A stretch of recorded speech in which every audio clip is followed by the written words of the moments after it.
Welcome to the Fit Dad Nation podcast, forging strong fathers and raising a stronger generation.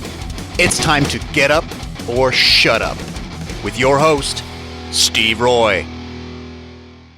Hey guys, this is Steve Roy, the host of the Fit Dad Nation podcast. Welcome to the show. Thanks for listening. Before I introduce today's guest, I just want to take a quick moment to invite all you dads who are listening right now and who are ready to start taking action on reclaiming your health and fitness and becoming better fathers and better men to join our online community. The best way to do that is to apply to our free private Facebook group, which can be found at fitdadnation.com/community.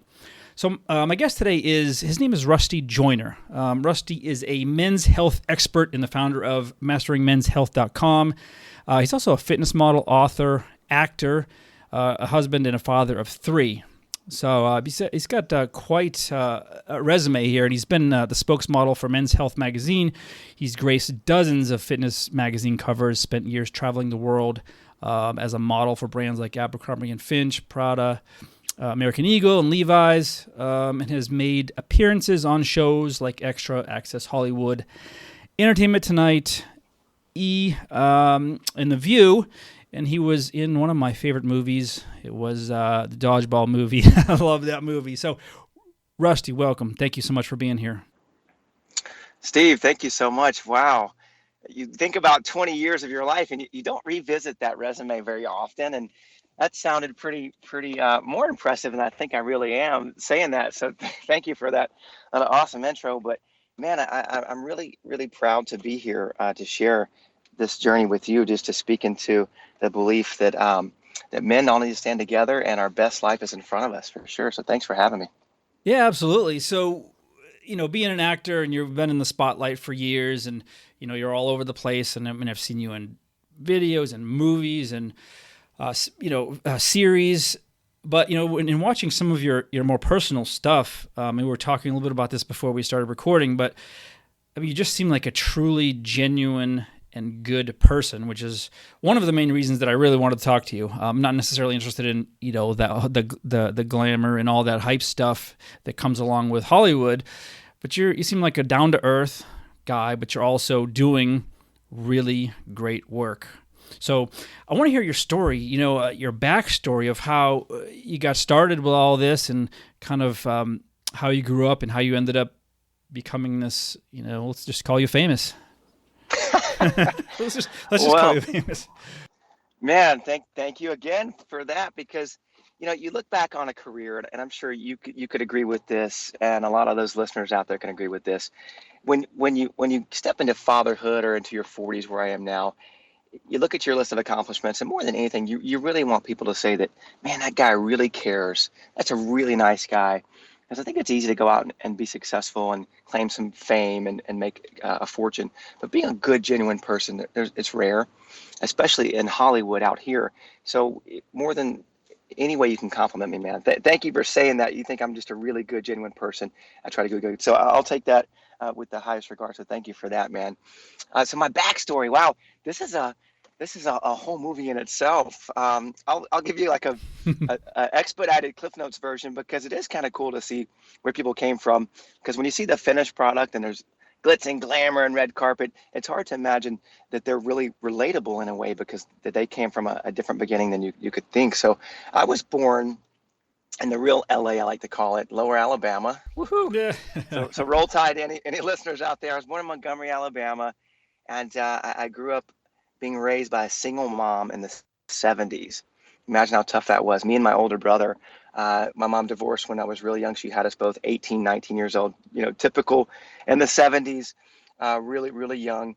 And so we grew up very poor, man. We struggled our whole lives, kind of bouncing from small little paycheck to paycheck, small apartment complex to apartment complex. And my mom moved to Atlanta, Georgia when I was 10. So in 5th grade, we made a big move to Atlanta, Georgia. So I kind of put roots down there, and I grew up in Georgia.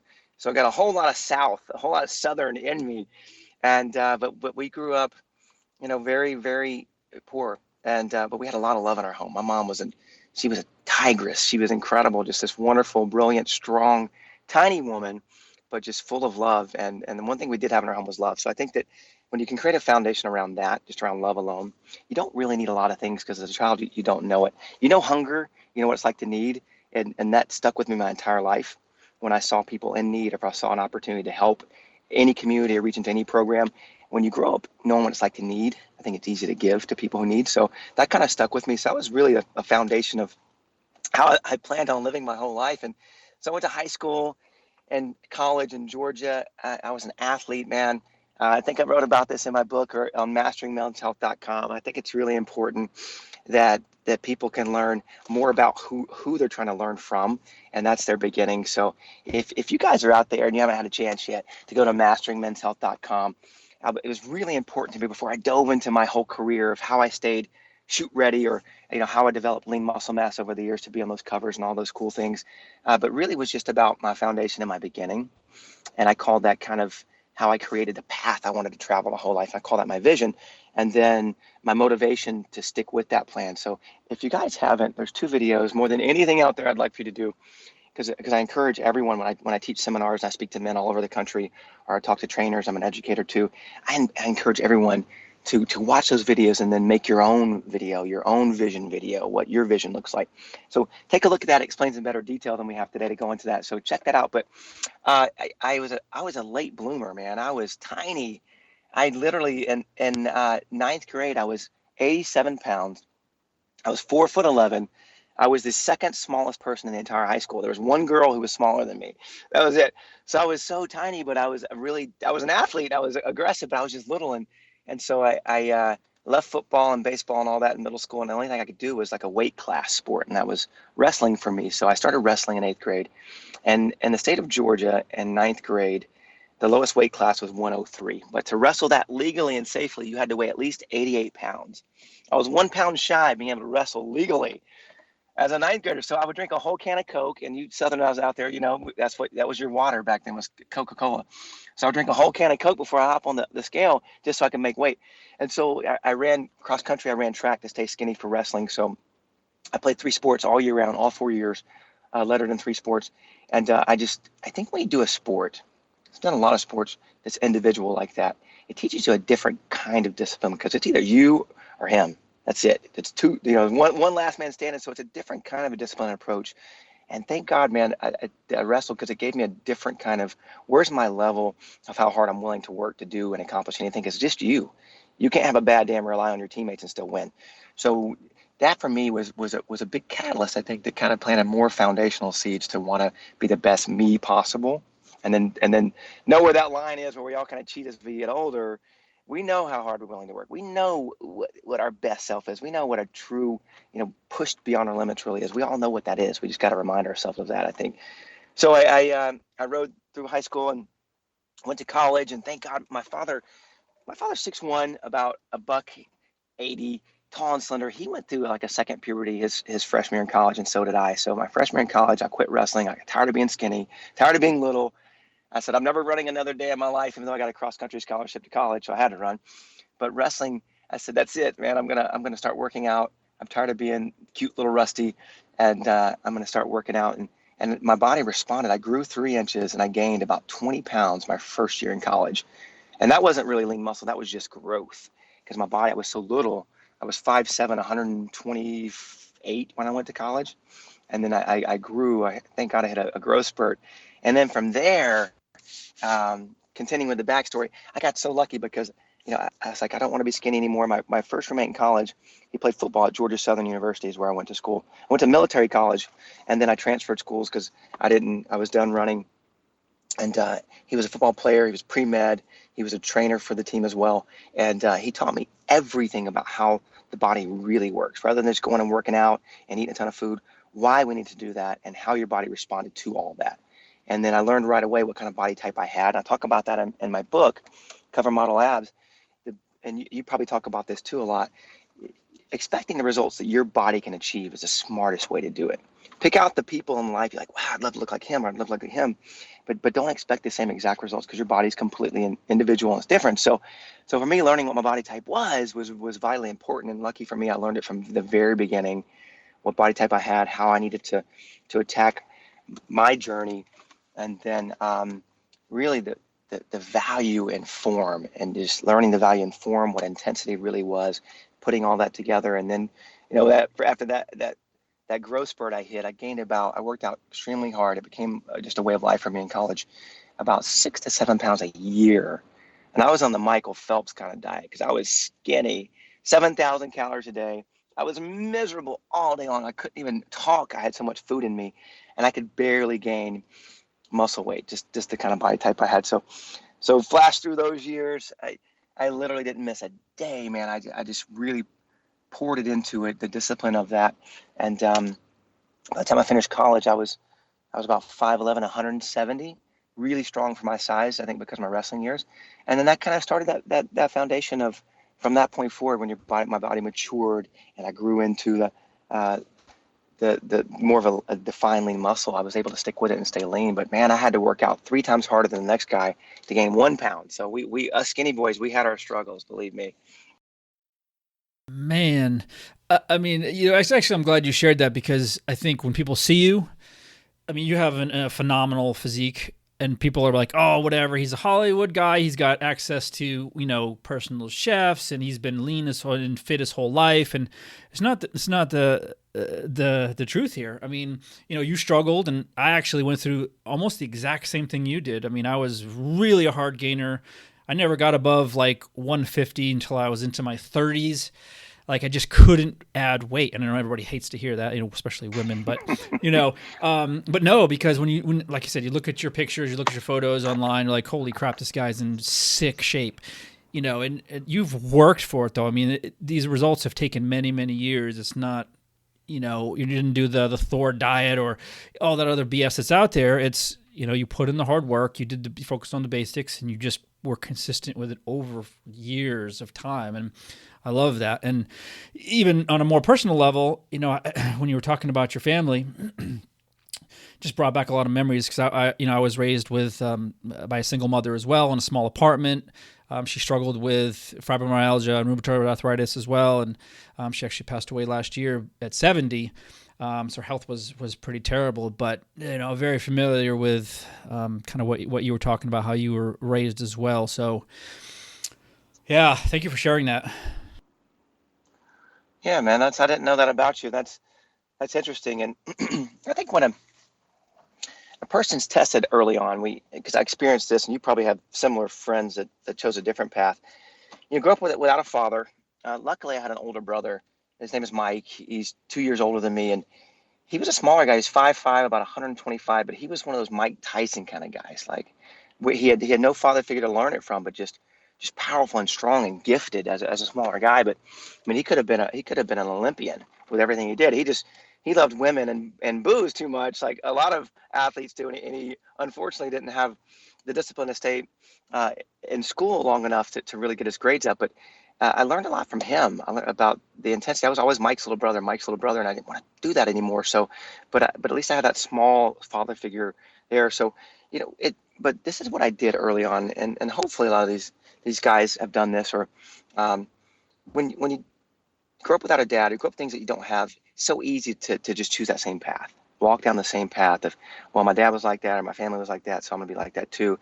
But something triggered inside of me of everything that I didn't have or didn't get to do. I just started making a mental checklist. Well, man, when I become a dad, wow, what I'm going to do. Wow, when I become a dad, I can't wait to do this, and I can't wait to do that. And, when you're at high school and you're waiting to be picked up after wrestling practice, and you see all these wonderful families pull up, and they get in these nice cars, and they drive off to Applebee's or whatever it is they go, and they're all having fun. And your car's the last one to pull up, smoking and cigarette smoking coming out the window. And it's tough. And mentally I thought, I'm going to be that dad. It's the first one there. Everyone's climbing in our car, and I'm just going to treat everybody to the best time ever. And you start building up these things. So I think it strengthened me to grow up without.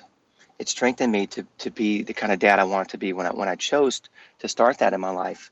And so I think that's why I enjoy fatherhood so much now. We can, I'm jumping all over the place here, but it kind of reminds me of, I just encourage people out there to have those conversations if you ever cross those paths of man, we do have that choice early on if we want to, but it gives you, it kind of tests how hard you're willing to work for what you want. And the good news is, man, you can always achieve it. It's never too late to start. I tell everyone, I write about it in my book, Mastering Men's Health, you can get in the best shape of your life for the age you are now. And that means it starts literally now, which is great. You didn't miss an opportunity to get started. Yeah, well said. Ironically enough, I have a younger brother, Mike, who is 2 years younger than me. I have interesting, a lot of parallels here. Yeah. So before we get into some of the nuts and bolts of what I want to talk about, one of the things that I teach a lot, and I watched a video that you had on it, and it was very heartfelt, and it's talking about finding your motivation, finding your, we'll call it a why. Why, we're talking right now to dads 35 to 45 that are probably fairly sedentary. They've been driving to work an hour one way, an hour back. They've been sitting at a desk for 20 years, right? To find that why, to find that motivation, that fire to say, you know what, enough is enough. It's time to get my life back, my health back, my body back. They need something more than, this program looks pretty cool, or hey, let me try this diet. No, it's got to be something deep. And so I'd love to hear your thoughts on that, on your whole philosophy behind finding that. Well, thank you for asking that, because in today's world, most people, they do want a quick fix, and why not? Why not? Why not? No. I know all that. I do go to the gym. I do work. Just what's the thing, man? What's the thing? And it's the truth of it is, you've got to realize there is no quick fix. If it took you 35 years to get in that shape, you can't get out of that shape. You can't undo it in 5 months, right? It's going to take a lifestyle change. And in order for whatever change you're seeking, whether in your relationships, with your marriage, with your children, with work, with friends, with the way your physical appearance, whatever that is, something cognitive has to happen, right? So it has to happen kind of in your brain and your heart in a deeper level. And I'm glad you mentioned that fire, because ultimately that's what it is, because something has to trigger inside you and deep inside to think, all right, well, this is what's going to make me fight for it, because I want it. I can do it. It's going to take a lot of consistency, a lot of discipline with staying consistency, but something's got to really ignite that in you. And so I call that, what is your motivation? We hear that word and it can be used so many ways, and there's a lot of definitions to motivation, but for me, it's, well, where does that fire inside come from? What's going to make you want to be the best version of you possible? And it is possible.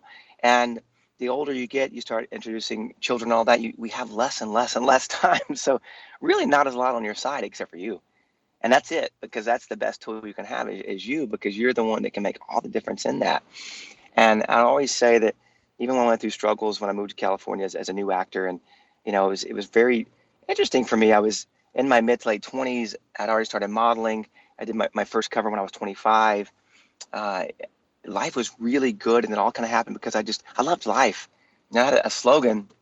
When I was in Miami, my first year modeling, very, very young, 23, I was so broke. I couldn't afford anything. And luckily, this guy saw me on the beach, and he's like, dude, your 8-pack is insane. Can you please train me? He's like, I'll give you $30 a session. I was like, absolutely. You know what a broke guy can do with $30, right? So I started training this guy, but he was a phenomenal man. I learned a lot from him. He was 40, and he taught me something, because he was wealthy, and he ran in circles of a lot of wealthy people, like a place like Miami.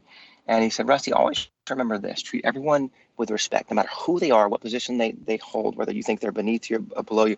But he said, it's nice to be important, but it's more important to be nice.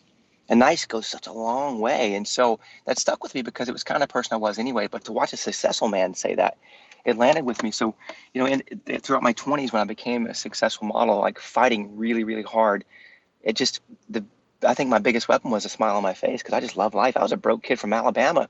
You mean I'm living in New York now, and I'm on these private jets flying all over the place because I just worked really hard as a skinny kid who you would never think would be on the cover of an underwear box, the last person you would ever guess. But because I worked harder than I think anyone who ever did that job, that's why I was there. Man, I'm not going to take a single moment of this for granted, right? So kindness was a big motivation for me, was just being kind, being nice. And what a gift it was to even be in that position, to be where I was. So I loved it more than I think I wanted it. I just loved being there. And for me, that working out was my job. It's different than people who I think want to be in great shape for health reasons and all that. It literally is my job. So I try to put it into perspective. So if you pay your mortgage and you pay your car payment, your kids' schools and all that with work, and if your work is dependent upon literally, you move to a city like Los Angeles, where there's a filter hanging over the edge of the state of California. Everybody who was the man in their state or their high school, whatever, they all have these dreams of going to California. And there's 200,000 of those, right? 100,000 people that do that. Well, they run into a filter right there on the state line, and it filters through the people who really are chasing the wrong kind of dream and the wrong purpose. But then there's a ton of really quality, in shape, wonderful people who are talented, motivated. Now, let's say that winds up being 200 guys, and a breakdown comes out for a commercial like the one I just did. If you guys haven't seen it yet, go to YouTube. It's a Planet Fitness commercial. I love comedy because, I think life is just amazingly funny. And it's Planet Fitness, and it's basically a spoof on the person you think you would never see in Planet Fitness. And they call me the mirror guy. So I'm on a spin bike, and I'm spinning, and I'm looking in the mirrors going, looking at me, looking at me. It's hilarious. So, for example, that one. They put on a breakdown saying, all right, guy's got to be in his 30s, handsome, athletic, totally shredded, got to have an 8-pack, or don't even send him in the room. This guy needs to be the most ripped person you've ever seen. Now, granted, if you book that job, it's a huge blessing. You get a great paycheck. You get to qualify for our Screen Actors Guild health insurance. I've got kids, so there's a lot riding on going in here and doing this. So that tells you right there, if you don't look like that description every day or every week of your life, you're not going to work, right? The kind of business I've chosen. So I have a lot of motivating factors. So to keep that 365 days a year, you got to have something deeper in you. You just want to look good. So there's got to be a fire and a motivation. So I teach on this, and on my site. And please watch this one, guys. And thank you for mentioning that. I think sometimes you got to dig into those places, the struggles in your life, to find out what your motivations are, what your dreams used to be when you were a kid, the things you didn't have, and then being able to check that or access that when you're discouraged or when work's not going great. You walk through some marriage issues or children issues or deaths in the family. All these things, those competing factors can get in the way. But you got to find a way to tap into something that, no matter what, take an action step and still go. For me, it was important for a lot of reasons because it was my work, but it was just who I was anyway. And I'll talk about this in that video, that motivation video. I lost my mom 3 years ago, very similar to you, man, and she had rheumatoid arthritis. But you hear the word arthritis, it's kind of like I have the flu. It's misused a lot. Mm-hmm. But some people have a really, really intense affliction of this disease, and it's rheumatoid arthritis. It affects your ligaments. And my mom has such a severe case. Way back when she was very, very young, in her 20s and 70s, there were no remission drugs like there are now. So if she caught it now, she would have lived a lot longer. So it really crippled her. Like, she had both wrists replaced, all the knuckles in both hands were replaced. Her knees were grown over, her feet were humps. Like, this woman was just a hump that could barely move, but still strong as an ox. And so I was given, parents that weren't given healthy bodies, and I don't have arthritis. I'm perfectly healthy, no heart issues. And I always thought, why was she born that way? And I was slender and small, but my path is wide open in front of me. I can do anything if I just want to do it. I have a challenge because I'm really tiny, small. Like I took my mom took me to the doctor when I was in middle school, thinking I had some kind of physical limitation because I was so little, but just pushing through that.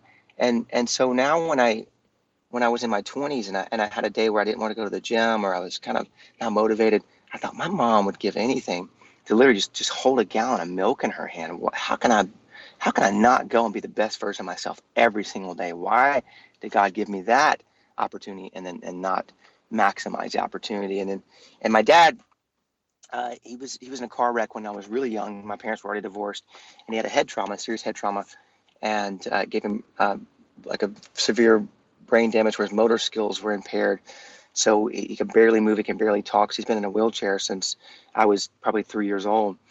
And so his whole struggle, his whole life was just to try and walk again. And the treatment wasn't the same back in the 70s for that. So it's been 40 something years, and he'll be in a chair forever, but he still has in his head that he could walk again. So I've got a dad who's in a wheelchair my whole life. And so, man, I just thought there's no way I can take one single day for granted where I won't try and be my best. So everyone has the days where you're not motivated. Life's just hard, but something triggers in me, and it's literally like a punch in the gut every single time. And I mean, this is 20 years now in a row, 20 years in a row. That's, for me, I would tap into that, and I still do, especially after losing my mom early on. She was 63, and I know she wouldn't live a long time because she just wasn't in great health with her with her condition, but I didn't expect it to be that early. So man, since that year, and we'll just kind of segue right into this. I stepped away from modeling for a long time, from fitness modeling. I'd done a ton. I accomplished a lot. I only wanted to be on like two types of covers. I wanted Men's Health and Men's Fitness because those are the ones I read growing up. I'm one of those guys that if Pepsi came to give me money, I drink Coke. I can't do it. It's just not right. You know what I mean? So I only wanted to be on the covers of the things that I read, and those two, and they embraced me, and they knew anytime they called me throughout the year, I mean, even a 2-day notice, I was ready to shoot the cover of a magazine because it was just who I was. And they learned that about me to the point where they made me their spokesperson for 2 years in a row, which became really, really awesome. So in those years, I had a blast. I had a wonderful time. My last 2 years as a fitness model, Men's Fitness put out an issue called America's Fittest and America's Fattest Cities. This was probably back in 2004 to 2007-ish. And I was on the cover of that first issue, and that was their most successful cover ever because it related to the whole country. And everybody was the eye-opening of, wow, these are the most unhealthy cities, and these are the most healthy. Why? So we did a tour with Men's Fitness to go to all the unhealthy cities and promote fitness and nutrition. And I was an actor at the time, and I love speaking and sharing. And the greatest part of what I get to do is when I do get to be relatable, and I do get to go to a function, and I get to talk to just a handful of guys, ask questions I asked when I was 25 or I was 30. And I would see someone, I'm like, wow, man, you're amazing. How do you get those traps, or how do you get those shoulders? And I love this part of those conversations because that's why we do what we do, just to kind of to pay it forward and help out and encourage, because we all want that same thing. We all want the best version of ourselves. So got to do that with Men's Fitness, and it was incredible. And then I really fell in love with acting and film and television, and I couldn't get hired.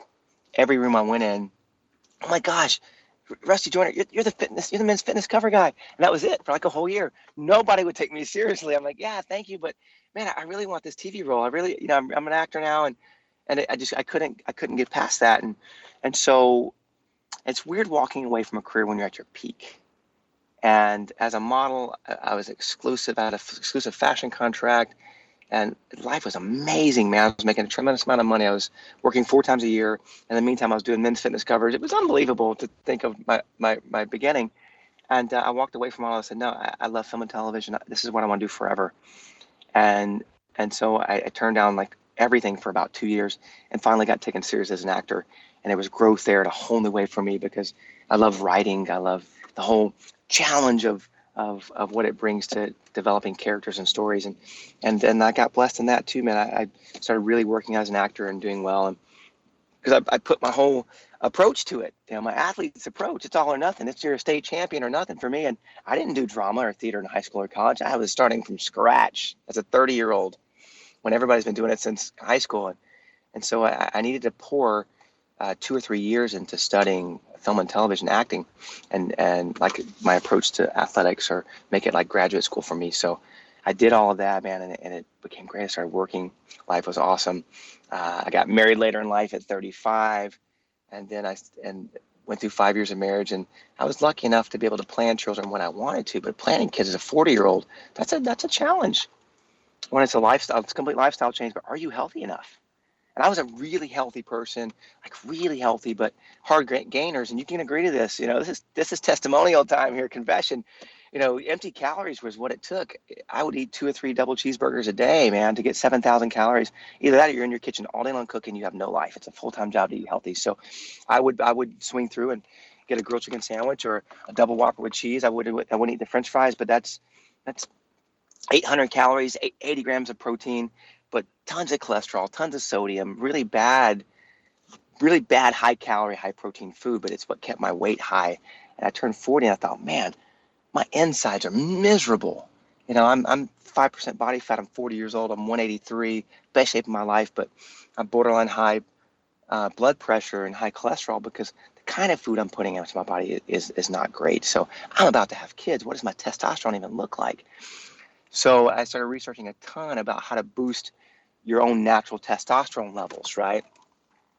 And that was compound movements, big, strong compound movements, which legs for me were always the most important, because when your legs are strong, everything is strong, right? And you can probably agree to this, but I'd never really done deadlifts. So I started doing a lot of deadlifts, really safe, perfect form, because I heard that your body releases up to like 300% more testosterone and growth hormone naturally when you do that.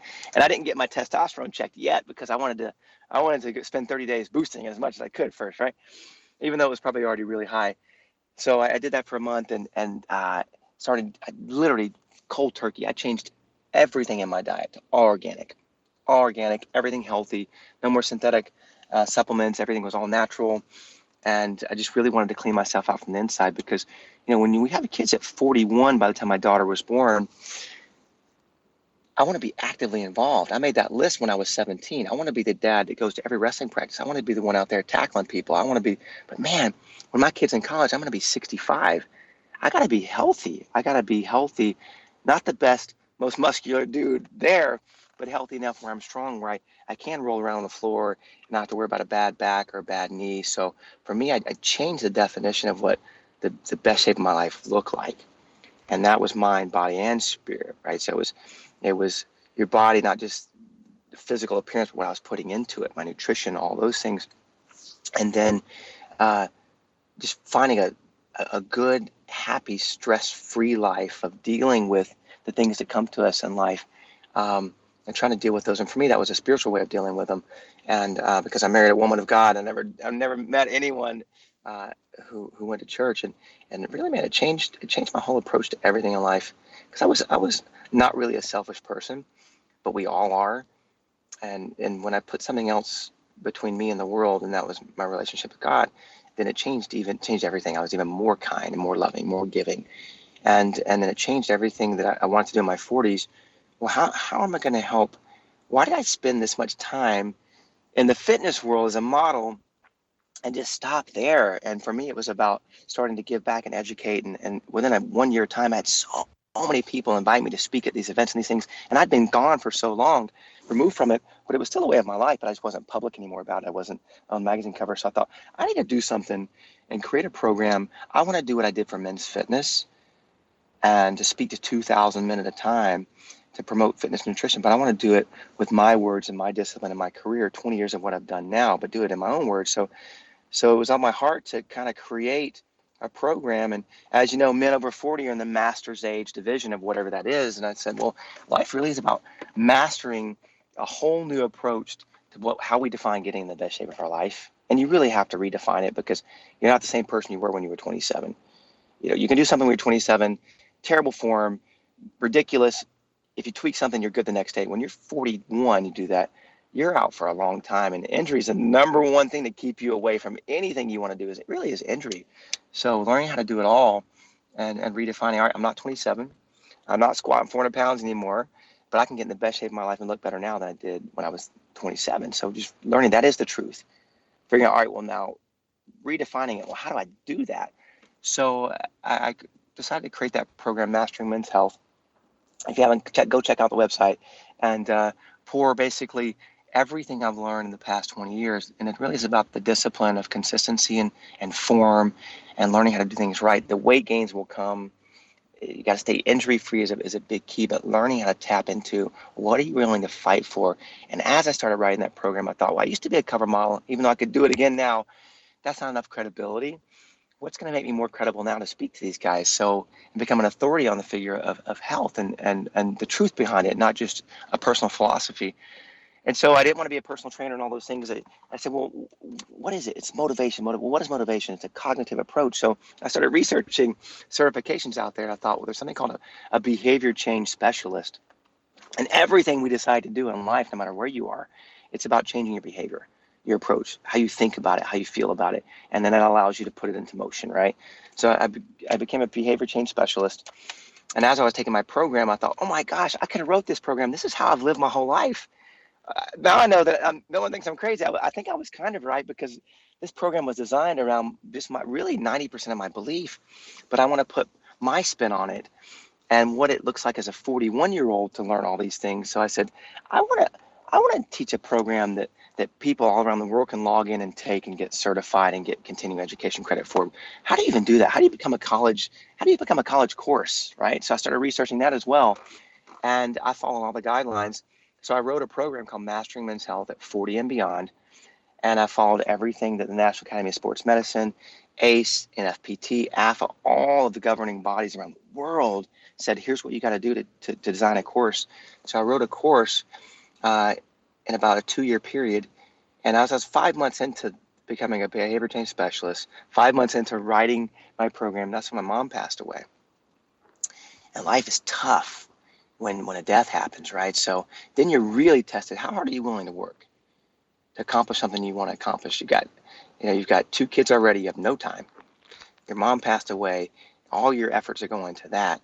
And if you don't have a good spiritual centeredness around you, anger kicks in. You want to blame everyone on the planet for why the bad things are happening.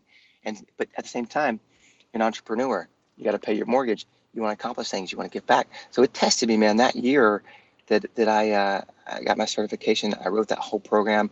I started writing the book, Cover Model Abs, because for me, it was when I changed my diet to all green, it affected my body in such a positive way. I thought, well, when I write a book, I thought it was Mastering Men's Health. I thought it was the 300-page book. I thought, no, I'm getting more questions from men. I really listen to those water fountain conversations. I get more questions about nutrition than anything, right? So I decided, well, my first book's going to be a nutritional book, and then Cover Model Abs happened, and it's really about mastering your nutrition, and it's anything and everything I've done, my personal journey, and you guys can find that on Amazon too. It's really, really awesome. So I know that was a longer answer to the question, but so then that's how Mastering Men's Health and the book became about. But it came in my greatest time of need, where I had to tap into, and you nailed it. What's that driving force behind it? What drives us to want to be the best us possible? Yeah. Man, I had like 7 questions come and go in that space. So go for it. You shared a lot. You shared a lot of info. But so, people see you, and you're 46 now, right? Correct. Okay. So, they see you at 46, and they're like, I can't imagine anyone looking at you and saying, I don't want to look like that, right? But you're saying it's possible, right? And you make it clear it's possible for your body. Like, you can't take someone that spent their whole life 100 pounds overweight and then expect to look like you. But you work with what you have, right? But it is possible to be in very good shape, bar some physical limitation or something. And that's just it. That's what I teach too. Is it's not too late. You cannot use age as an excuse. You're obviously a perfect example of the epitome of health and fitness. You just live the lifestyle. You walk the walk. Obviously it's been a little different for you because you've been in the business for a long time, but it's very possible. And you probably have seen this working with men as well, as a lot of guys just kind of are resigned to their fate, right? Like, oh well, I guess this is my life, and they go through the motions of life. They're not really living. And so listening to you talk for the last few minutes, you're passionate, like you're living the dream, like you're passionate about life and the things that you're doing. And, you don't see that enough. And so I just like listening to you talk, because you talk to everyday guys, and it's, whining, complaining, everything's a problem. And, there's not enough personal responsibility and, ownership of your life and where you are and your health and all those things. So it's refreshing to hear your take on this. It is inspiring just listening to you. Thank you so much, man. And like I said, of all the things I've done and accomplished, that's what I hope people say more than anything is that practicing what you preach for me has always been really important, because I think you put a visual with what you hear, and it gives you a greater sense of, oh, that is the truth. That is the truth. So, in my 40s, man, I don't know if I wrote about it in my book briefly, but I still wanted to build credibility, and so I moved my program, the certification, because when you finally sit on an entertainment news couch, which is in the future, we're doing a ton of stuff this year with the release of my book. As you just want to be able to say more than, I used to be the guy on the cover of those magazines, right? You want more.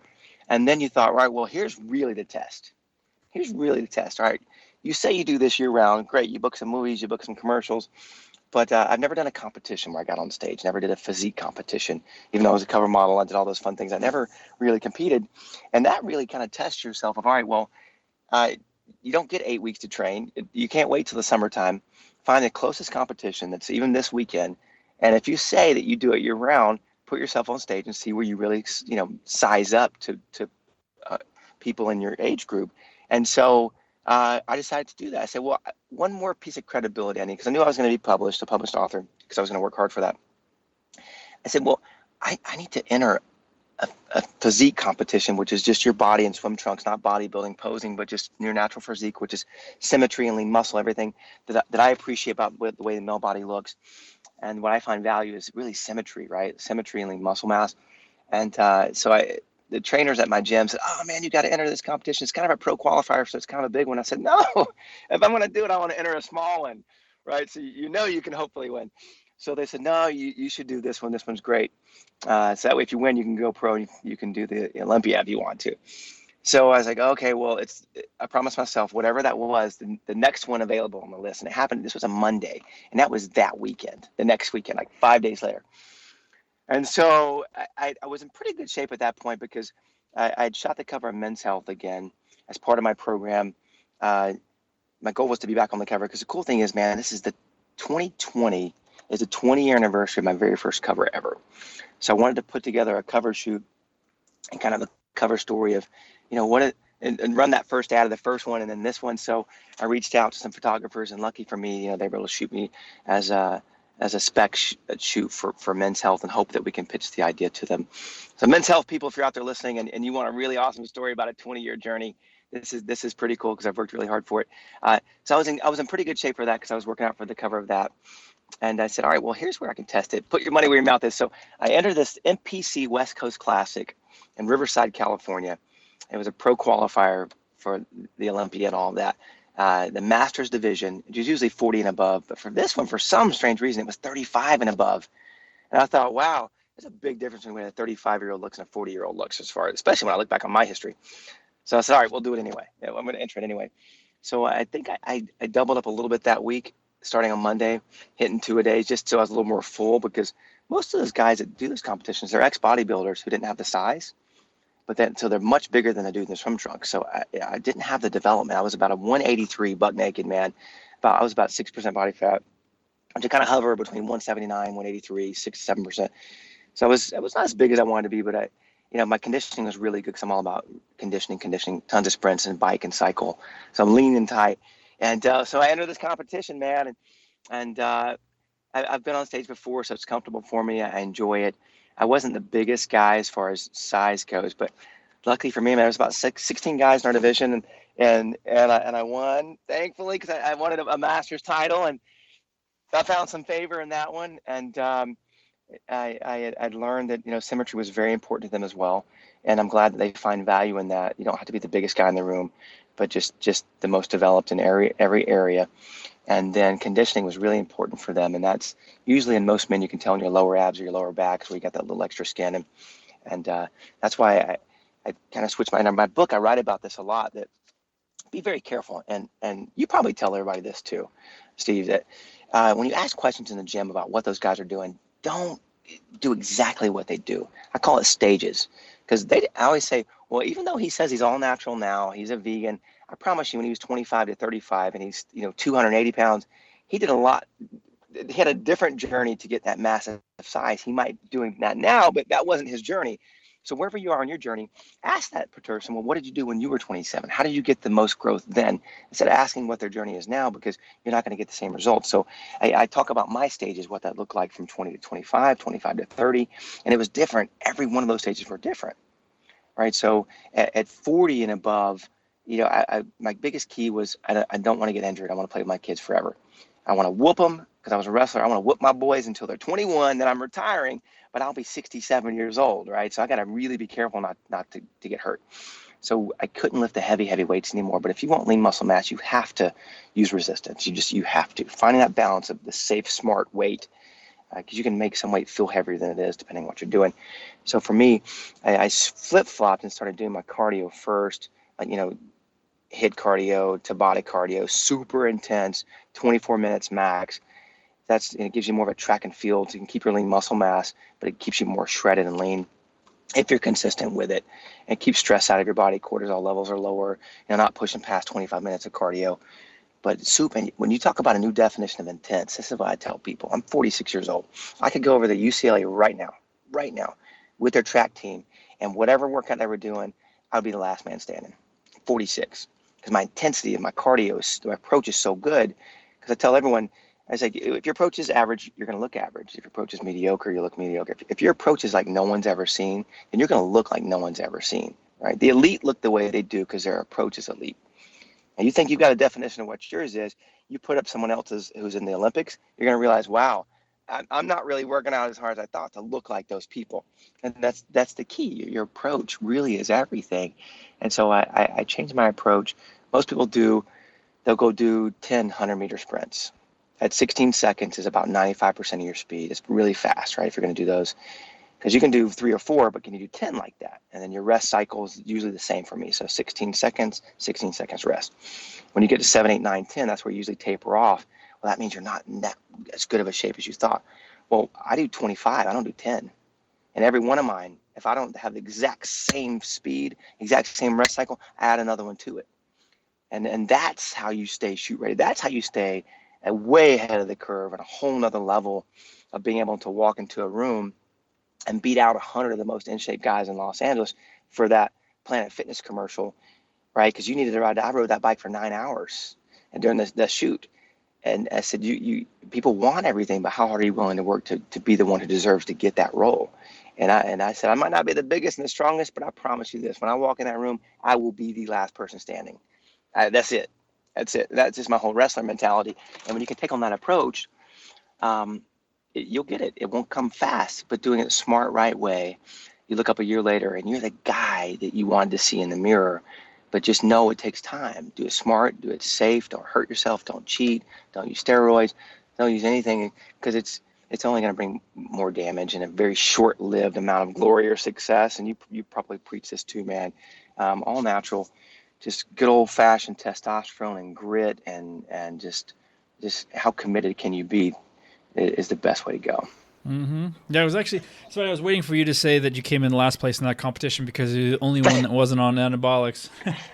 But yeah, you won. That's awesome. So, most guys listening to this, and, let's face it, most of this country is fat, right? I mean, the society is fat. We are lazy. It's a mess, and it's getting worse, right? And it's not because we don't have enough information, because there's tons of it. There's a lot of misinformation and conflicting information, as you know. But most guys our age, right, the average dad is dealing with some of the same stuff, right? Stress, financial stress, life stress, dealing with a full-time job, a couple of kids. They've been sitting for years and years and years at a desk, a lot of them. Their posture is lousy, they're tight, they're weak muscles. They really want to be able to they want to move better. They want to just shed some pounds and look better and feel better about themselves. They want to be, sexier to their wives. They want to be able to play with their kids, and they want to live longer and with a better quality of life, right? I mean, most guys aren't going to take the time needed to get into a shape like you, right? I mean, it's probably not going to happen for most men, but they can go a tremendous distance. So what do you tell a guy that's been sitting on his butt for 20 years and is 40 pounds overweight, he's got a big old gut, but desperately wants to change and start living better, feeling better, having more confidence again like he had maybe 20, 25 years ago? He wants his wife to look at him and say, oh my goodness, you look amazing, right? What do you tell that guy? Because I'm sure you speak to them all the time. Yeah, thank you for mentioning that, because I think the majority of people, life is just hard. Life gets busy. Before you know it, you look up, a year or two has passed, you haven't done anything active, you have gained 40 pounds, but that guy is still in us. Like that guy, those glory years, it's still there. And the great news is it really is never, ever too late to start. Literally today, you decide mentally, you know what, I'm going to see what can happen. I'm going to start. And the biggest thing really is just mentally deciding, I want to do something, I'm going to make a change, and committing, all right, I'm going to do something. I don't know what that is yet. I don't know if I should listen to your podcast, read that book. I don't know. Like you said, there's so much information out there. The key is deciding, all right, I want to do something. And the biggest thing and the reason I wrote this nutrition book, the biggest advice I give a lot of people is in those stages, that very first step forward, what you put into your body at the end of the day, everything is broken down to carbohydrates, sugars, fats, and all that, but they can be too technical. It can be overwhelming. The key is how much are you consuming compared to how much you're burning off with how active you are. And if it's an imbalance, you just keep storing all that as fat. That's it. That's it. More healthy, more healthy. And as you get older, visceral fat and alcohol and all that gets worse. So the key is, well, how do I balance that out? I tell everyone from the beginning, the first step, if you want to lose that first 10 or 20 pounds, portion control is the fastest and easiest, most mentally the safe way to do it, because diets are kind of strange. They're psychological. If I said you can't eat figs and you've never had a fig in your life, you would somehow crave figs and you would start eating figs. So taking something away from the beginning is a really hard way to start it. So I tell everyone, do exactly what you're doing now. Eat everything you're eating now. Sure, it's unhealthy, sure, it's whatever, but just literally eat half of what you're eating. So if most unhealthy people are eating about 4,000 to 5,000, let's say 4,000 calories a day, just eat half. You're still eating everything you want to eat psychologically, so nothing's changed. You're just eating half of it. You're now eating 2,000 calories a day. Do you know the difference in a human body that eats 2,000 calories compared to 4,000 calories, even without being active? You'll drop 10 pounds like that because now your calorie count's in half. Whoa. And you start to make a difference. You see something in the mirror, but promise yourself with that, because with being active and a good diet simultaneously, man, the results you can get then are really, really great. So just start with portion control, cutting your food in half and getting to that first 30 days and seeing a huge weight loss difference. And then with that, committing to something, all right, well, then I will only take the stairs, right? Every single day. I'll only take the stairs. That's a great way to get started. Great way to get started. Or I'm going to walk around the block once. I'm going to do something just to stay active, just to get it started. Because once your body just starts being active, it's going to crave it. You're going to want more and more and more. And when you do the portion control at the same time, the most important thing is just getting started. Take an action step. And what's amazing is when you start to see results, and it comes off really fast in the beginning, and as you start to lose more weight, you got to fine tune it. You have to start treating your diet differently. You actually start having to choosing healthy foods, and that'll help you trim off another 5 and 10. It's harder to fine tune when you get closer, the more weight you lose, but then you're better at it. So you want to, and it's actually easier. But at the beginning, portion control and choosing something that's very simple to commit to being active every day. And that's the first 30 days of that journey. It'll get you started, and then you'll start researching ways to lose more weight, researching ways to step into a new stage. All right, well, God, I lost 20 pounds. I felt like I didn't do anything. Well, great. Now let's introduce a healthy diet and get rid of all those sugars, all those breads and carbohydrates, and figure out something healthier to lose the next 10. And then from there, don't make it too hard in the beginning. If you set goals that are too hard in the beginning, you fail. Or setting too many goals in the beginning, we fail. So just pick one in the beginning. Pick one strong goal and stick to it. Yeah, you said it all right there. I mean, certainly a lot of what we're struggling with is diet. I mean, I've literally have a spreadsheet with thousands of responses from different questions and polls I've run. And at the end of the day, the biggest struggle for most guys comes down to diet, some aspect of their diet. And when you said simplicity, I mean, that's just it, right? The more complicated it is, the less likely we are to do it, right? So you talked earlier about focusing on, healthy lifestyle, compound movements, and then portion control, right?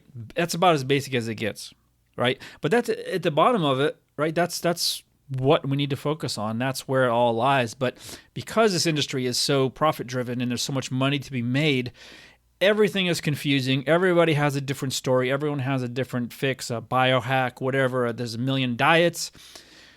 I can't stand it because it's confusing. So I'm sure you deal with this just like I do. Guys are they're worn out. They're confused. They've tried a million different things. Same with women. Sometimes they work, sometimes they don't. But everyone is an expert, quote unquote, an expert, and they're all saying different things. And so they have no idea what to believe. So they finally find us, and they're like, well, who are you? Why should I believe you? And then you have to say, listen, there's a few basic, that's it. I'm not here to sell you any hype. I don't have a fancy diet program. We're going to focus on a few basics. You're going to clean up your lifestyle. You're going to get more sleep. You're going to get outside. You're going to de-stress. You're going to do a few basic movements. You're going to move more. You're going to clean up your diet. You're going to drink more water. And that's the essence of it, right? I mean, that's where it all lies. I mean, for most guys, the essence, yeah. Yeah. I mean, that's where it's going to start. And for most men listening and most guys that are our age, That's all you need to start with, and that's going to last you a very long time just following that. But we don't, right? We don't. We end up at Burger King or Taco Bell, and we don't work out for 6 months, and then we start for a week, and then it's too hard, and you're sore, or you pull something because you didn't, warm up properly, and now you've hurt your shoulder or your hamstring, and you're done for 6 months again. And it's so frustrating for me to see that, because it doesn't have to be that way. It's a few basics, and it's. But we're up against a money-making machine where everybody wants to sell you something that's confusing because they have the answer, right? This is really, really confusing. You need the keto diet, and this is why. Oh, okay. Well, I could talk about this for days, but anyway. So talking about diet. So for example, you said you eat green. So what do you teach and what do you eat typically? Well, that's a good question. You're right, man. There's the market, the world's oversaturated with so many things. We want a simple fix, but then we reach for the most complicated, difficult, most trendy thing, and then people get overwhelmed with too much of that. And it really is simple. It's just simple. On my site, when I started developing it, I researched a ton of workouts and a ton of things that's going on in the world. And I thought, well, this is what I've done for 20 years. I've kept it simple. I changed up a little bit just to keep my body moving, but you don't have to have a different workout for every single day for 365 days a year. You don't. You go with the basics. You go with, just the old school three or four different body types, body workouts a week, and you kind of move and change that around. But you can keep it simple, so you can watch the same 30 videos over and over again for 10 years, and you're going to get in the best shape of your life. You don't have to be overly creative and then hang from the ceiling with one arm with this band and that arm's over here stretched like that. I'm like, just do a nice regular lunge, something. You don't need the creativity behind it to get the results. And the same thing goes with our diets as well. And so for me, man, and I put out the disclaimer of I'm a very hard gainer. I still am. And because I've kept my metabolism churning on high for so many years, my metabolism is super efficient. And, I can honestly say just because of work reasons and my brain works, that I haven't missed a whole lot of days from injury, thank God. And my whole life, I tore my shoulder rock climbing years ago, but I was the master of recovery when that happened. I thought, well, this is still my job. I still have to work. I'm not going to let this thing beat me. And it was really, really tough. My shoulder was in really bad shape. But the first thing I thought, instead of getting discouraged, was that, man, my legs are going to be in better shape than they've ever been. So here's a dude with a sling on at the gym, not touching my upper body because I wanted it to recover. I became such an efficiency expert with legs. My legs got incredibly strong in a different kind of way. I did a ton of one-leggeds. I started looking at different workouts for that. So I used it as an advantage to try to put some, lean muscle mass on my lower body, which most men would have to say, one of their weakest areas is probably their legs. A lot of guys, very few guys have great genetic legs. But it helped my cardio stay high, so I stayed in really good shape. I stayed lean the whole way through the injury. And when you're sending fresh, oxygenated blood through your body at all times with an injury, your recovery is a lot faster too. So there were a lot of benefits for that. But as far as, man, what we eat, and the reason I wrote this book is because I have a friend of mine, living in Hollywood. I met a lot of great influences in my life, and I've been able to meet a lot of medical doctors who specialize in nutrition and have helped celebrities, everyone you've seen to get ready for a role. I've been able to talk to a couple of those doctors, and one guy in particular, he's a wonderful man. He's deals with obesity most, right? Losing a large amount of weight in the beginning, but it's a philosophy and a lifestyle. And you mentioned water earlier, and water is so important to the body, and just getting away from literally any sugar drink, be done with it, and just replace everything with water. Just let water be your best friend, and that'll change your body immediately too. And he said, Rusty, abs are made in the kitchen, not the gym. And they are, and they truly are, because a lot of people work out really hard, but they've got a layer of fat over it where they can't see what they're hoping to see. They can't see it. So the key is being lean enough. Well, Rusty, how do I get those striations in my shoulder? I said, man, you got to get down below 8% body fat. I said, you got striations in your shoulders right now. You got development. It's under there, but you're sitting on 14% body fat. You're just not going to see it. You look great, but if you do want to see those things, you got to tweak your diet, and it can't just be a temporary thing. It has to be a permanent thing. I call it a life diet. We got to get rid of diets and become just a way of life for you. And then if it becomes a way of life, you crave what's good. Your body starts to crave what's good. You eat a Pop-Tart and you hadn't had one in 2 years. It's the worst tasting thing ever. You're like, oh my gosh, this tastes terrible. All right, if you start steaming your own fresh broccoli that you buy at the farmer's market or in the Whole Foods or wherever it is, compared to, and you go to um, even a nice restaurant that's more of a chain restaurant and you get their broccoli and it tastes like rubber. You start eating good quality food and you can really taste the difference. So for me, I just went organic everything, just to get away from fillers and hormones and antibiotics, just to making sure what's going in my body is really good and clean. And we use no salt, no sodium, unless the food has it naturally in it. And we use just some good old fashioned pepper to season things up. Zero sugar. I mean, I took that white stuff out of my house, and now I like coffee, and everyone loves coffee because I have kids. It keeps me going with the flavor. So I'll use some just a tad bit of fat-free, sugar-free sweetener just to give a little bit of flavor. But you gotta be careful with those artificial sweeteners too. But it's much better than that enemy, the white sugar. And people pour it all over things. I used to just pour it in my coffee till it filled up, right? And just when you start researching how sugar affects your body, especially as you get older and pre-diabetes and men struggling with diabetes, what sugar does to your body, and your pancreas and your liver and your insulin, you start researching it, and you're like, wow, this is doing me no good. Now fruits that have natural sugars in them, yeah, that's great, man. Our body needs those, and berries. It's good for heart health, but added sugar, it's really, really tough on the male body as it ages. So for me, I got rid of all sugars too, just gone, done. And my body responded so good to that. Like I said, I'm about 6 or 7 pounds lighter than I used to do all the covers, but I feel like I'm in better shape. My muscles feel like they have more maturity to them. I'm leaner. I can't imagine, probably because I'm 46 now. So I'm probably 7% body fat when then I was 4, but I feel leaner now than I did then. It's kind of an interesting thing because I give it all to diet. My diet's clean. So I'm a firm believer in keeping my metabolism generating high all day long. So for me, that's keeping small meals in my body all throughout the day. If I skip meals, and I think intermittent fasting is great. There's a purpose for that, and it really is about what your body's doing with insulin levels. If your insulin stays low, so we can talk about that too. I'm sure you've covered intermittent fasting. It's a huge popular way to approach weight loss. It's very, very, very effective. But for me, when I'm leaner, small meals throughout the day keeps my energy levels stable throughout the day. And because if you skip a couple meals, you're really, really, really got to be careful with intermittent fasting that you don't gorge on your first meal and you get all clogged up. Your metabolism slows down. You get tired. You want to take a nap.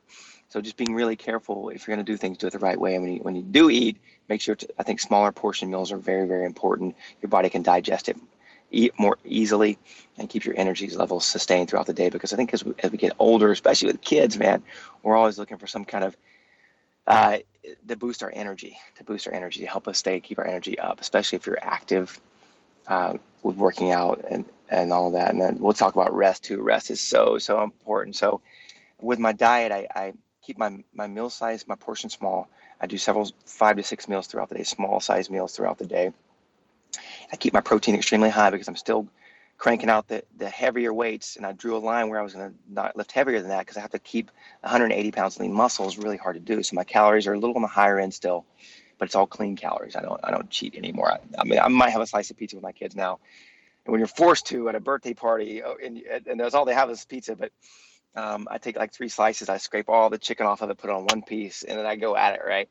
So I go high protein. And then I was never really a salad eater because my stomach is so small. I fill up very quickly. So I don't eat breads. I don't like sugars. I don't eat sweets. I go straight for the meat first.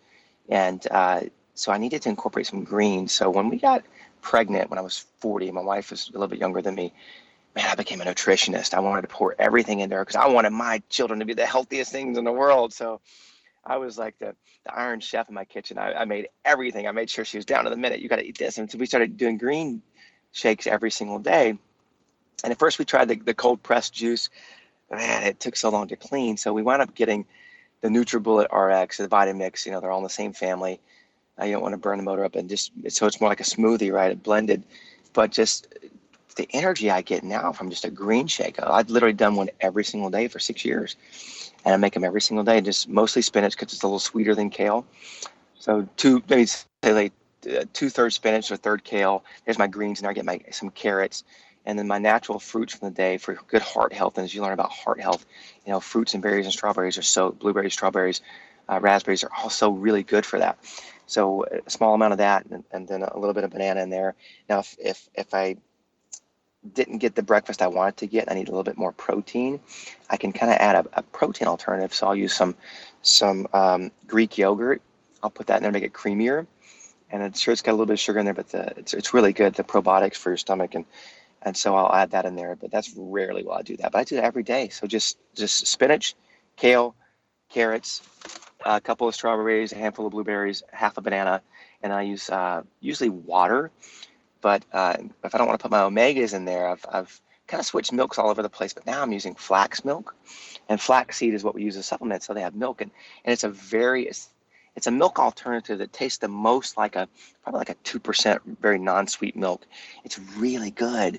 It's great, and you get the benefits of the flaxseed in there. So I've been using flax milk, so half flax milk, which is basically water, right? And then the rest water, and it's tremendous. And I've 6 years, and instead of reaching for that cup of espresso, I'll go from like my 11 a.m. Green juice, and it's I've already worked out, I've already had my protein for the day, and that's kind of in between before lunch, and the energy boost I'll get from that is incredible. Or I'll drink a huge glass of water first, and then I'll go with that to kind of fill me up, so I don't want to cheat. And the energy you get compared to even espresso, it's a green juice is amazing. And so that's been a big part of how I green. And then sticking back to the diet, keeping your portion control smaller. Instead of a 12-ounce piece of meat, you get a 4 or 5 ounce piece of meat. Now, if I've hit legs really, really, really hard that day, I've earned more protein in ounces because I want recovery, I want growth. So if I did squats that day, if I did a powerful deadlift day, then I'll usually eat a larger portion size of whatever that meat portion is for dinner. But I got to earn it. I call it burn what you earn, man. If you didn't work out hard that day, then taper back your diet for the day and a little bit less calories, a little bit less of everything. But if you trained hard, you earned it. Yeah, you mentioned something earlier about Pop-Tarts, and I always tell my guys, you want to be at a place where those foods like Pop-Tarts and Oreos taste bad. Right now they taste delicious because we're used to them, but you want to be so accustomed to eating good foods that when you do have them, they taste horrible. And that's the place you want to be, because now that's the way the brain works and the sugar, right? We want that. I mean, I love Pop-Tarts, and I don't like that I love Pop-Tarts, but I love Pop-Tarts. So, but a couple years ago when I was eating really clean, I had really focused on my diet.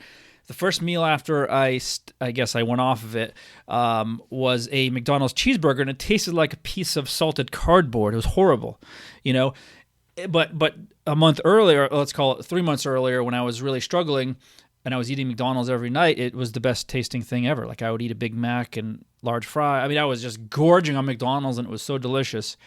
But after cleaning it up and really taking care of my diet, yeah, it was terrible. You can taste just how bad it is. Let me ask you this. So the new thing on social media, I see this a lot from these, we'll call them coaches very loosely, saying there are no good or bad foods. And I disagree. I don't agree with that. And they're really pushing that. And I'm like, well, it's either adding to your health or it's taking away from it. I mean, how can you call a Pop-Tart, how can you say that's not bad for you? There's nothing in there that's redeeming. There's nothing in there that's going to help your body at all. It's taking from you. It's pure garbage. It's 100% garbage, right? So because the trend on social media is, you don't have to change your diet. You can still eat pizza and cake and candy. Just eat less of it. And it's just, in a very broad sense, that's the starting point. But I think it's really turned into something else where people think, well, I can eat whatever I want, and diets like Weight Watchers that are very popular. Well, you have 27 points. Go ahead and eat whatever you want, and my ex-wife did it, and she would say, well, I have, 9 points left. I'm going to have a donut. And I said, well, that's not the idea behind it, right? You have to use your head, and you have to think, does this make sense? Is there anything in this donut, although it's 9 points and you're technically filling your points? That makes no sense, right? You're not going to lose weight eating donuts, and you're not going to... Anyway, so yeah, I wanted to get your thoughts briefly on that, this whole good versus bad food. Yeah, thanks for asking that, because I tell people all the time, overeating on healthy foods are not always slimming. They're not. So when you're on a diet that has a reward point system, specifically that one, you got to be careful because you're still going to consume a high sugar food, which can be dangerous, especially if you're older and your body's not responding well to sugars anymore. And it's I don't agree at all that all foods can be good foods or there's good in all foods, because there's some foods that they literally just they're not good for you. They're just not good for you. The worst thing on the planet Earth, and I grew up on this, I mentioned it earlier, are just sodas, man. It's so bad for your body. And it's just straight sugar water. It's so bad for your body, and that's one of the biggest enemies out there. Fast food and sugary drinks. And so, no, you can't put those things in your body. You just can't. It doesn't serve a good purpose, like you said. There's not a single good redeeming thing from that. And they could put the word organic on that box. And my kids love Pop-Tarts, and we're good parents, so we allow them every now and then. We do buy the Nature's Path organic ones, and they taste a little different than the ones we grew up on. Yeah, they don't taste so sugary, but at the end of the day, it's still just a lot of sugar. That's all it is. So, yeah, just be really careful that because I've watched people go through this. They'll be on a diet and they have their cheat days and they have all these things. And most of the people that you see use those terms, that's their career. Bodybuilders and people who are on stage, they know how to really, really, really do it. So when they're cheating on that cheat day, their cheat foods are supporting their overall goal. So there's a purpose behind why they're eating a whole box of protein bars or whatever it is on their cheat day. Or if they go to sushi and they're eating 3 bowls of rice, it's a lot different than chowing down, drinking some Yoo-Hoos and eating some Kit Kats and all that stuff. It's a whole lot different. So just be really careful that I encourage people out there to no matter what that looks like on your cheat day, stay away from the sugary things, anything with sugar in it, if it's going to be that cheat meal or to help you accomplish what that point system is. Because, or just if, doubling up a portion, even on healthier foods, there still could be a lot of calories in that. Still can boost your carbohydrates higher than they need to be for the day, and then your body can't process it and throws your insulin off, and your insulin's way too high, and all of these things. Just be really, really careful. And I'd say the best thing in the world to do, man, is take that old mouse button, Google menshealth.com, or just Google whatever you want. What is insulin? What is the pancreas? What is liver? What's glucose? What's fructose? What's the difference between the two? And I write about it all in my book. And man, that stuff can be overwhelming. So it is easier to listen to someone talk about it.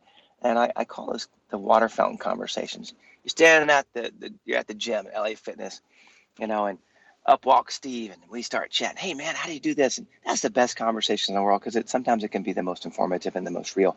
So when I wrote my book, I wanted it to be, because there's a lot of things out there that are really smart, over-informed, too confusing. I wanted it to feel very, very conversational. And also, I'm 46. I bought reading glasses this year for the first time. I wanted to format it for dudes who are older. And so I took a couple of my favorite books I read in the past year. And if you haven't read this book, a friend of mine, Greg Ballantyne, wrote this book called Early to Rise. The Perfect Day Formula is the name of one of his book. And it's so amazing. This book is the perfect day does exist out there for everybody. And this was my philosophy before I even met him or read his book. And it really does. You can think of that one day, man, that was just a great day. Well, why was it great? Everything went your way. No, it's usually when you start earlier. You start ahead of the trouble. You start ahead of the curve. You start 15 to 20 minutes earlier than you normally would. Those things are going to come. But when you're ready for them and you're postured and positioned for them and you've already planned, they don't knock you down and kind of set you behind your schedule for the day. And it's a system that kind of teaches you, when you constantly attack the efficiency of your day and you beat life to it, you can have the perfect day like every single day, right? Over and over again. So I read his book.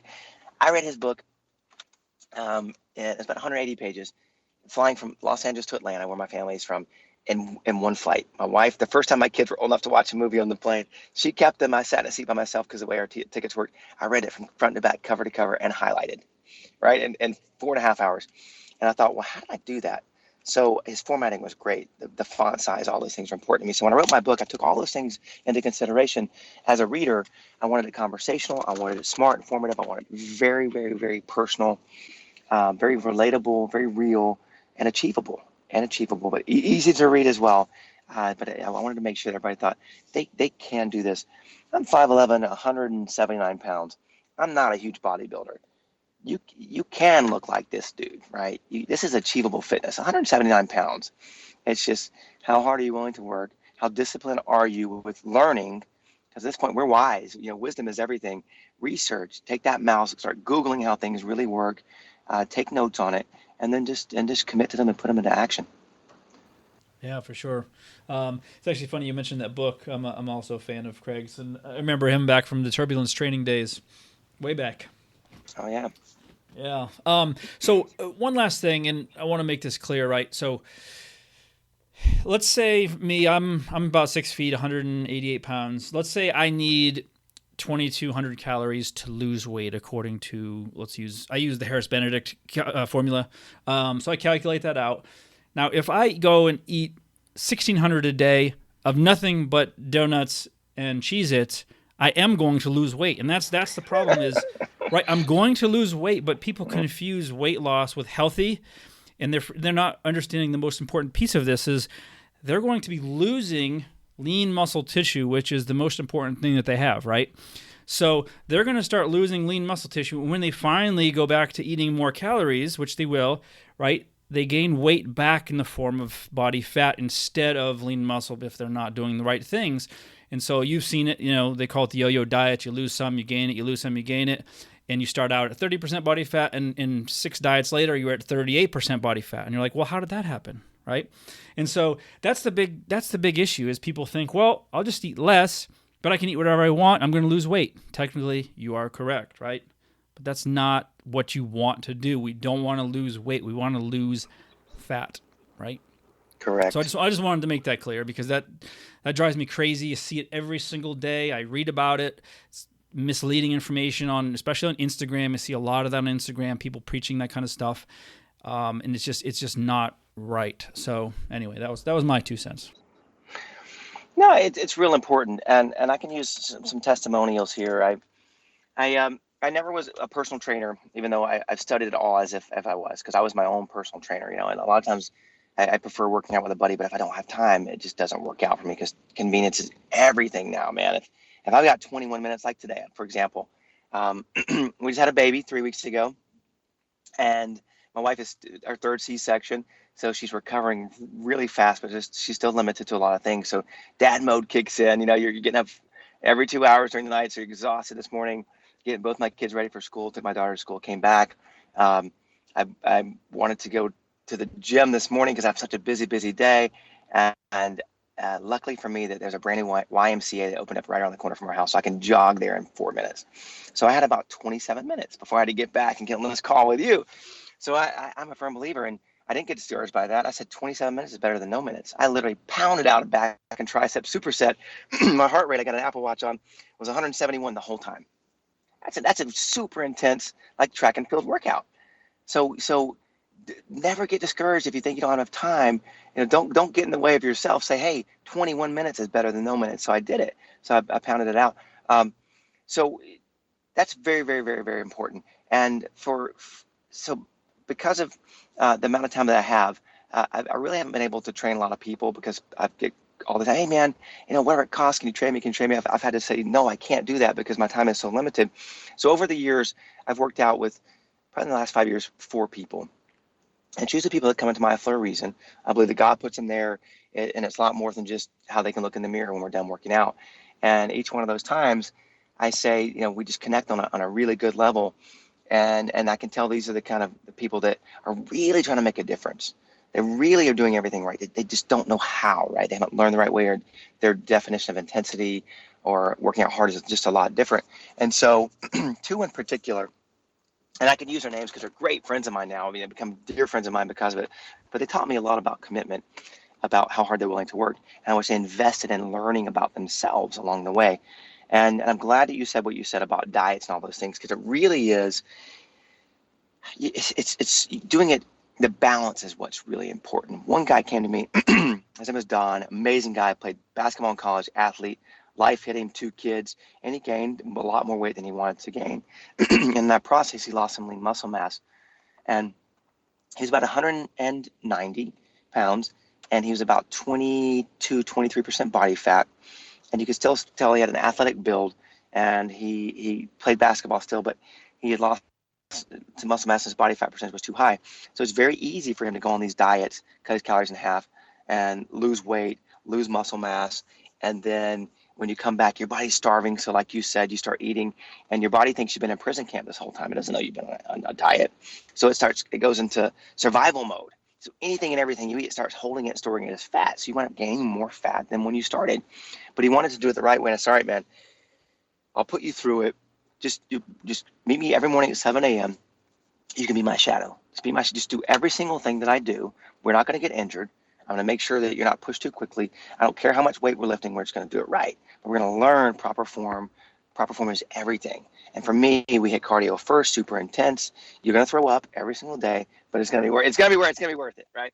We're not going to overextend the cardio and bring stress on our body. 50 minutes on the treadmill. There's places and workouts for that, but for me, it was about the intensity level. So we're going to boost the intensity, lessen the amount of weight, so no injury. So we started working out, and he's a fighter. He's an athlete, so he stuck with it. And this man, and we went to nutritionists. We got his BMI and all that stuff done. After about a year and a half, and it takes time, right? This guy could go to Panama City Beach and win like a hot body contest for a dude over 50. I mean, he looked incredible, but we did nutrition and fitness hand in hand. We were really disciplined with his diet.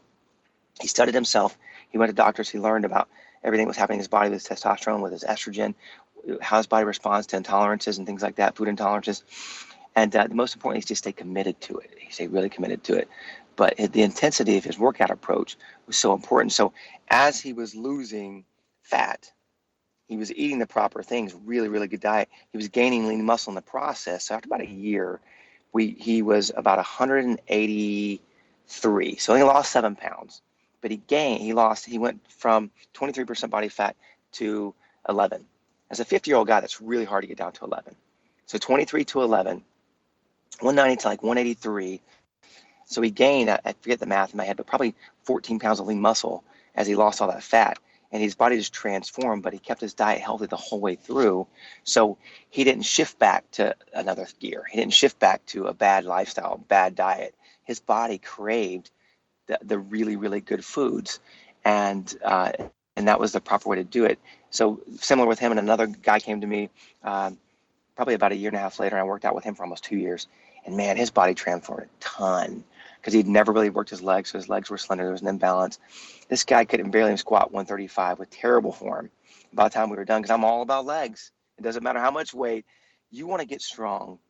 First, learn how to work your legs properly so you don't get hurt. But if you want to get really strong, do legs twice a week. Your whole body will respond to that because, one, you're releasing testosterone, but your frame, your foundation is strengthening. Your lower back, your abs, everything gets stronger from doing legs.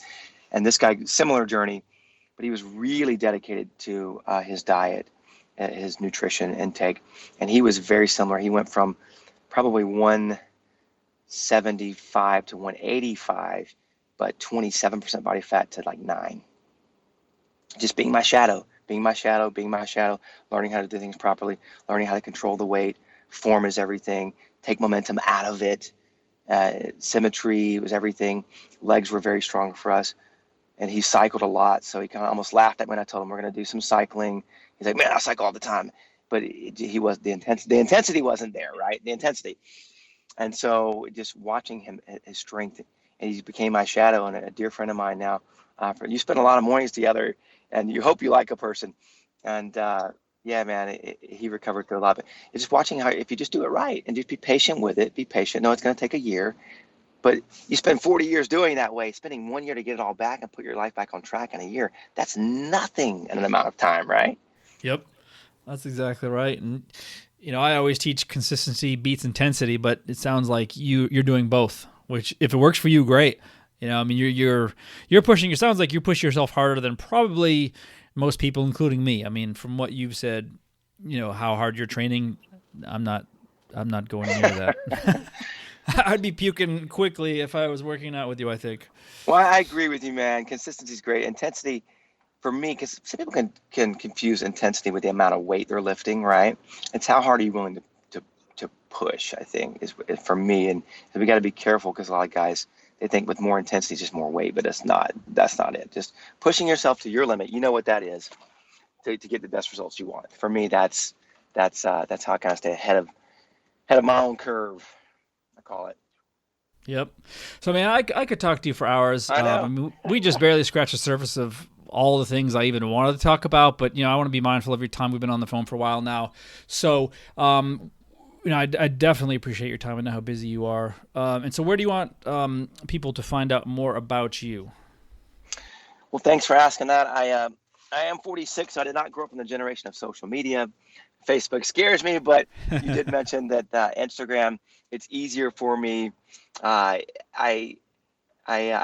learning the whole process of Instagram. I just had a baby, so for people who follow me, I'm sorry, I've been MIA for about a month now. I haven't really done a lot of posts because we just had a baby, so I'm circling it back around to making that announcement and doing some things. So Instagram's a great way to just catch up on who I am as a person.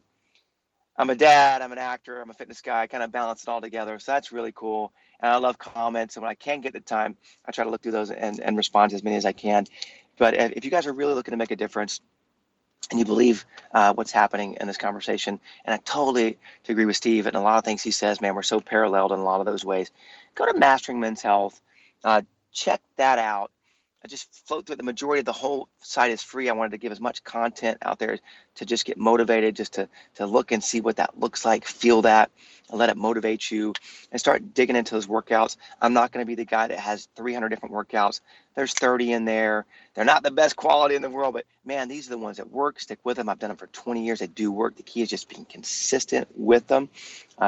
Redefine, I think, your cardio, the intensity of how you approach the cardio, more so than the intensity of your workout, because that's going to boost us to help us lose more weight. And so masteringmenshealth.com, check that out.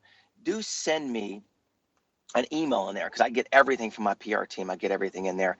And if you guys send me an email for listening today, I'll be glad to send you a special promo code for the Fit Dads for today, to give you guys a percentage off for a couple free weeks for sure for listening today. So send me an email. I'll get all of those and say, hey, man, I heard you on the podcast. I'll be very specific about it. And I'll be glad to send you guys a promo code for that. And then the thing I'm most proud of now, man, is it really feels making a big impact and a big difference on Amazon is my book, Cover Model Abs. So if you research Rusty Joyner book or Rusty Joyner Cover Model Abs on Amazon, it'll pop up. And I would really be proud, because I love feedback. I'd like to hear what stands out most in the book to people. Is it really conversational? What those strengths were? And send me an email too. Send an email to Steve if you want to make a comment to him. He can hand those comments to me. But if you guys will get that book and just give me some honest feedback, so when I do my next presentation, my next event where I talk to 400 guys, I can put that into the conversation, because I know that's a need they want to hear about. So I find it very effective to get feedback for that reason, just to kind of turn around and give it right back to people out there that are listening. So yeah, so Amazon, Cover Model Labs, masteringmenshealth.com. Check that out too. And yeah, man, I'm grateful to just talk. I could talk about this all day too. Yeah, me too. Yeah. So yeah, I'll put links to those things here in the show notes, and I definitely appreciate your time and loved our conversation. Yeah, thank you, brother. All right, man. And when we circle back around, I'd love to come back on again and go through more of your questions list as we step into the rest of this year. Yeah, maybe we'll do a Q&A or something. I could post that to the group, and we could do something like that. That might be kind of cool. So yeah, sounds good. All right, thank you, brother. All right, thanks, Rusty. Thanks for joining us. And remember, if you want more information, check out the Fit Dad Basecamp group on Facebook. And don't forget to stop by fitdadnation.com. Until next time, keep kicking ass and taking the next step. You can do this, Dad.